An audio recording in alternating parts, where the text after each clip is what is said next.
पीछे से उसमें एक चीरा लगाएंगे। एक और फोल्ड करेंगे,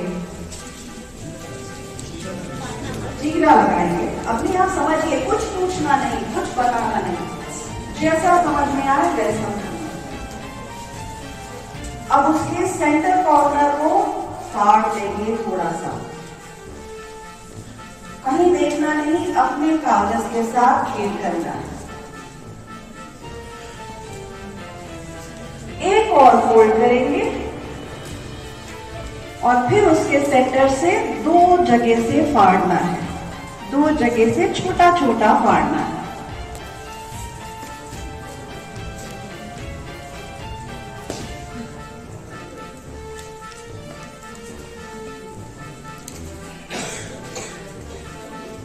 एक और फोल्ड करेंगे,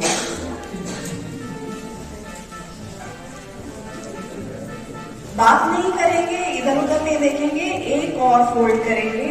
अब उसका एक कोना गोल फाड़ना है, गोल फाड़ना है।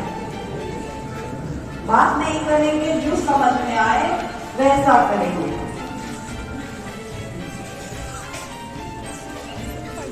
एक और फोल्ड करेंगे, एक और फोल्ड करेंगे और एक सीधी लकीर में इतना सा फाड़ना है, सीधी लकीर में सेंटर से इतना सा फाड़ना है।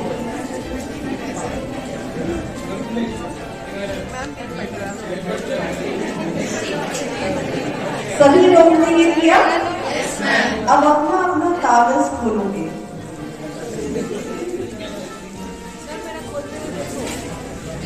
और हाथ ऊपर करके अपना कागज दिखाएंगे। सभी लोग एक दूसरे के कागज को देखेंगे बिना बात किए।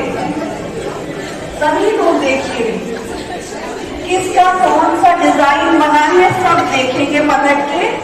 एक दूसरे का कागज अपना नहीं देखना, इनका देखना है। अपना नहीं देखना है, हाँ इनका देखना है। किसका डिजाइन सबसे सुंदर है?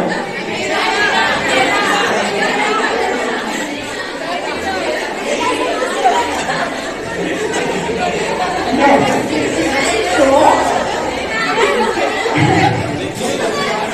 सबका डिजाइन अपने आप में सुंदर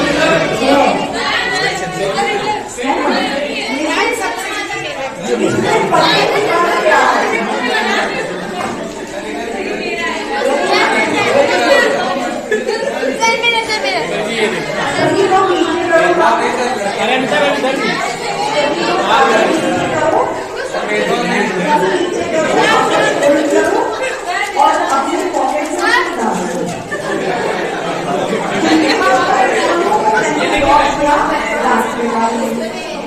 लेकिन पते की बात क्या है? पते की बात हाँ बोलो क्या?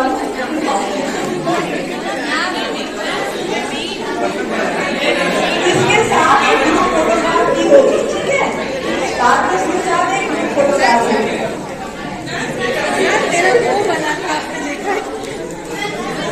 अब कागज नीचे रखो, फोटो हो गई हो तो, मस्ती हो गई हो तो,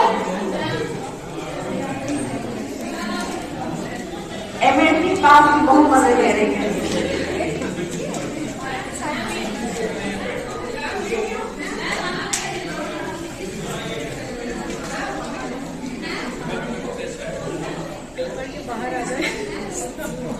अब हम लोग न्यूज़पेपर से बाहर आके एक बात जो इसके पीछे छुपी है उसको जान लेते हैं।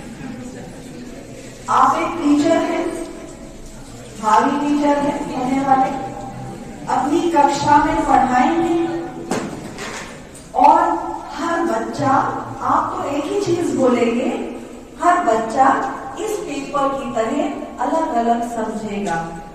आपको मैंने इंस्ट्रक्शन सबको एक दिया, सेम इंस्ट्रक्शन, डिजाइन सबने अलग बनाया। है ना? तो इंडिविजुअल डिफरेंसेस अगर करते हैं हर बच्चे में, हमें ये समझ के चलना है कि हमारा हर बच्चा गिफ्टेड या बैकवर्ड या बहुत पुअर या बहुत अच्छा नहीं होगा, और हमारी जो कक्षा है वो हर बच्चे तक पहुंचे। गिफ्टेड बच्चा वो उसके लिए बोरिंग ना हो जाए, और जो एकदम पीछे खड़ा बच्चा है उसके लिए ऐसी ना हो जाए कि उसको कुछ समझ ही ना आए मेरी कक्षा में। और जब टेस्ट में मार्क्स आए तो आपको ये समझना होगा कि वो बच्चा क्योंकि वो IQ से कम है या वो जहां भी खड़ा है अपनी समझ से आपके इंस्ट्रक्शन को पा रहा है, और जितना पा रहा है वो आपको रिफ्लेक्ट कर रहा है, राइट? सो सबको बहुत प्यार से साथ लेके हमें चलना होगा, और हर डिजाइन को ब्यूटीफुल मान के, हर चाइल्ड को ब्यूटीफुल मान के एक्सेप्ट करना होगा, right?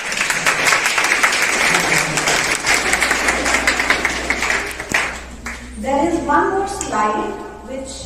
is one more small slide which I would like to show you all before I give the mic over, hand it over.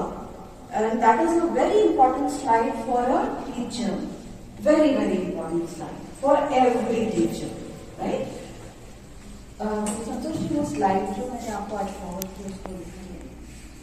There is a formula, ठीक है? एक teacher तभी teacher है जब वो हर समय उसके अंदर क्यूरियोसिटी है रीड करने की, कंटिन्यूस रीडिंग उसकी हैबिट में होना चाहिए, तब वो एक सच्चा शिक्षक हो सकता है, राइट? पर रीड करना है तो किस प्रकार से रीड करना है उसका एक फॉर्मूला है जिसको हम ध्यान में रखेंगे कि जब हम रीड कर रहे हैं, नहीं मैंने आपको आज भेजी है जो आज आपने डाउनलोड किया, इनमें से मुझे वो कहीं नहीं दिख रहा, नहीं ना, टू रीडिंग, ठीक है? हम किसी भी किताब को खोलते हैं पढ़ने के लिए तो S वहां स्टैंड करता है सर्वे के लिए। सर्वे मतलब हम किताब को जनरली क्या करते हैं, किताब खोलते हैं और पढ़ना शुरू कर देते हैं, कोई नई नॉवल लाते हैं और उसको पढ़ना शुरू कर देते हैं। हमारा पहला काम क्या होना चाहिए उसमें, हम उसके कंटेंट्स पे जाएं, एक बार उस पर नजर मारें, उसकी बुक को एक बार पलट लें कि अच्छा क्या क्या चीजें इसके अंदर हैं। So let us have a survey of the book first. 2-3 minute लगता है, लेकिन हमें पता है कि हम कहाँ खड़े हैं, हमें कहाँ आगे जाना है, हम जहां आगे पहुंचे हमारे पीछे क्या था, हमारे आगे क्या है, right? So survey of the book. The second is questions. Questions मतलब जनरली आपको क्या सिखाया जाता है, आप लोग भी क्लास में कैसे पढ़ाते हैं, आप लोग जाते हैं और चैप्टर रीड करना शुरू करते हैं अगर एक कृष्ण की क्लास है, नहीं तो क्या करते हैं आप उसको पढ़ाना शुरू करते हैं, अगर आप SST या साइंस की तो आप लेक्चर देना शुरू कर देते हैं। एज अ टीचर आपको किस प्रकार से कहा जाता है, सबसे पहले कहा जाता है ऑब्जेक्टिव्स फ्रेम करो। ऑब्जेक्टिव्स कहां से फ्रेम करोगे, जब आप चैप्टर के पीछे लिखे हुए प्रश्नों को ध्यान में दोगे, प्रश्नों को पढ़ोगे कि ये चैप्टर में मैं अगर ये 2 पन्ने पढ़ाने वाला हूं, इससे रिलेटेड प्रश्न कौन से हैं जो मुझे बच्चों के अंदर बिठा देने हैं, है ना? उस पे बेस करके अपना ऑब्जेक्टिव बनाओगे, राइट? कि मुझे उसको आज ये डेफिनेशन, मोशन की डेफिनेशन याद करा देनी है, पढ़ा देनी है।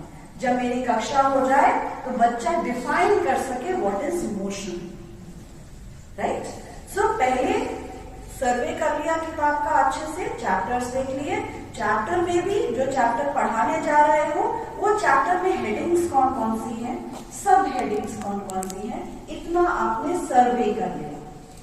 फिर आपने क्वेश्चंस देखे कि अच्छा ये मैं अपने लिए भी, पर्सनली भी, खुद की रीडिंग के लिए भी, कि ये मैं जब पढ़ लूंगा तो और मुझे क्या क्या उत्तर आने चाहिए। उससे मेरे ऑब्जेक्टिव निकल आते हैं, उससे मेरी क्यूरियोसिटी बढ़ जाती है कि मैंने इतना पढ़ लिया, मेरा उत्तर नहीं आया, मेरा उत्तर अब नहीं आया, ये उत्तर मिल गया, ये उत्तर मिल गया, ये प्रश्न अभी बाकी रह गया, शेष रह गया। So question. Then we have third R. Third R is active reading. Reading but active reading. What is active reading? जब हम, अब कई बार होता है किताब लेके रात में सोने से पहले कई लोगों की हैबिट होती है, they just open the book, they are reading and they fall asleep, और किताब मुंह में बजती है डार्क, है ना। एक्टिव रीडिंग किसे कहते हैं? जब हम किताब को लेके बैठे हैं और जैसे जैसे पढ़ते जा रहे हैं हम उसको कहीं ना कहीं मार्क कर रहे हैं, उसके इंपॉर्टेंट पॉइंट्स को हाईलाइट, ये मुझे समझ में आया, ये इंपॉर्टेंट है इसका, ये मार्क किया, ये कहीं डाउटफुल है, इसका मीनिंग नहीं क्लियर है, क्वेश्चन मार्क लगाया, है ना।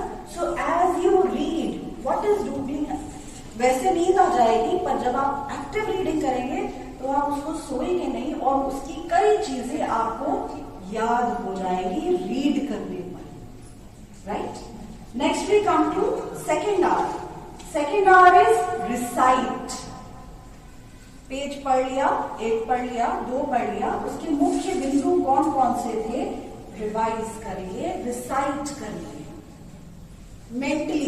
ये नहीं कागज कलम लेके बैठे नहीं, 2 मिनट किताब भर किया और सोचा कि अच्छा ये चीजें हो गई, ऐसा ऐसा ऐसा।